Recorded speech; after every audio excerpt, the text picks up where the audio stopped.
How to paint your walls. Tips and tricks from Rust-Oleum.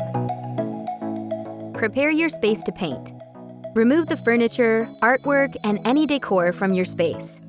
Check for any holes or damage to your walls. Now, let's get started.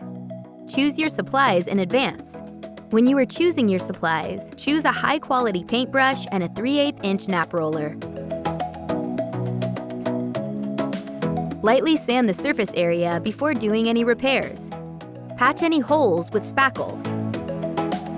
Sand any spackled surfaces. Wash your walls with a mild soap and warm water. And use a drywall patch if necessary. To prime or not to prime. We recommend priming the walls when painting over contrasting colors. To get a sharp, clean line and to avoid paint bleed-through, using painter's tape, tape off your baseboards, your window frame, and the ceiling.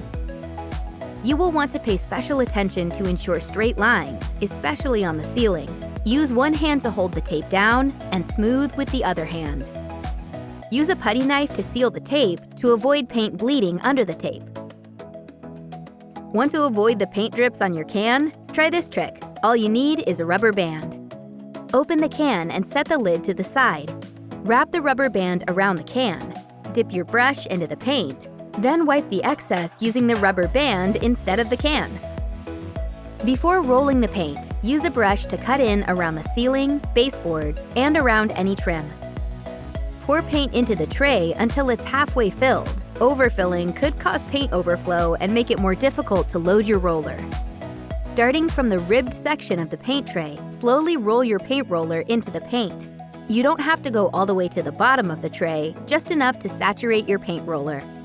When the roller is saturated, you'll want to roll it back onto the ribbed part of the tray to remove some of the excess paint. Go back and forth over the ribbed section. Do you want to know how to avoid drips on your walls? Paint from top to bottom. Roll downward after cutting into the ceiling and baseboard. For a beautiful, professional quality finish, roll your paint onto the wall in a W shape, then fill in around and repeat until the wall is covered. Using an extension pole will save you time and energy. Keep a wet edge to avoid lap marks. A wet edge is a portion of your paint that is not yet dried. Maintaining wet edges is a technique that will help you avoid the lines that come from overlapping incorrectly with a roller or brush. While the paint is still wet, remove the tape at a 45-degree angle. This prevents paint from peeling and keeps the tape from tearing. Painting trim. You will typically use a higher gloss sheen for trim work. Dip no more than an inch of the angled paintbrush into the paint and wipe away the excess. Use short strokes to cover a few feet of the trim. Then, smooth the section of freshly painted trim with one long stroke. Nice work! Enjoy your new fresh space.